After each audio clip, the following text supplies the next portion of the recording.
નમસ્કાર. આજે દિવ્યાંગ ઉત્કર્ષ ફાઉન્ડેશન સંસ્થાનો 2 વર્ષ પૂર્ણ થઈને 3જા વર્ષમાં મંગળ પ્રવેશ છે. આજે આપણી સંસ્થાને 2 વર્ષ પૂર્ણ થયા છે. 2 વર્ષ વિઘ્ન હર્યા વગર આપણી સંસ્થા ખૂબ જ ઝડપી કાર્ય કરી રહી છે. આજે આપણે વાત કરીશું હેન્ડીકેપ પર્સન એટલે કે જગદીશભાઈ સાથે. તેઓના અનુભવો જાણીશું, તેઓને સંસ્થામાં આવીને કેવું લાગી રહ્યું છે. તો આપણે રૂબરૂ જ જાણીએ. જગદીશભાઈ, નમસ્કાર. નમસ્કાર સર. કેમ છો? બસ શાંતિ. તમે સંસ્થામાં આજે પ્રથમવાર આવ્યા છો. તમને સંસ્થામાં આવીને કેવું લાગી રહ્યું છે આજે? મને આ સંસ્થામાં આવ્યા પછી ઘણું સારું લાગ્યું છે ને દિવ્યાંગોને થતા લાભનું માર્ગદર્શન તમે આપ્યું એ મને યોગ્ય લાગ્યું ને હું પણ દિવ્યાંગોને આ તમે આપેલા માર્ગદર્શન પ્રચાર કરીશ.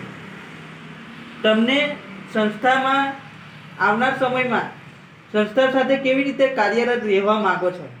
હું સંસ્થામાં રહીને દિવ્યાંગ વ્યક્તિઓની સેવા કરવા માંગુ છું.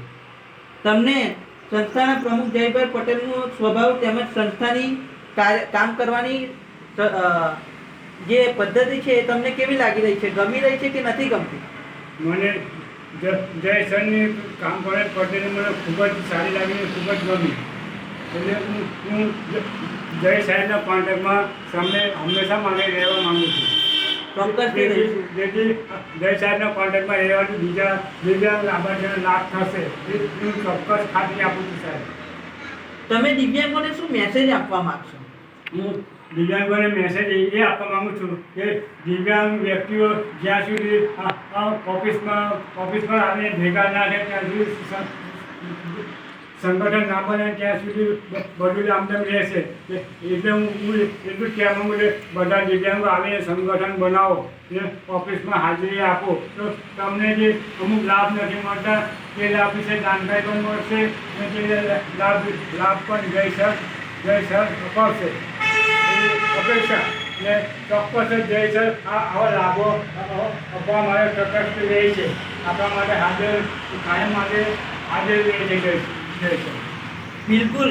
તો આ હતા જગદીશભાઈ કે જેઓ જણાવી રહ્યા છે કે સંસ્થા સાથે રહીને તેઓને ખૂબ જ સારું એવું ફીલ થઈ રહ્યું છે. બસ મારો એટલો જ આશય છે કે દરેક દિવ્યાંગોને આ જ રીતે પ્લેટફોર્મ પૂરું પાડવાનો મને એક ભગવાન શક્તિ પ્રદાન કરે અને દરેક દિવ્યાંગોના દુઃખ દૂર કરવાની શક્તિ મને આપે એટલી જ પ્રાર્થના. તમારો ખૂબ ખૂબ આભાર.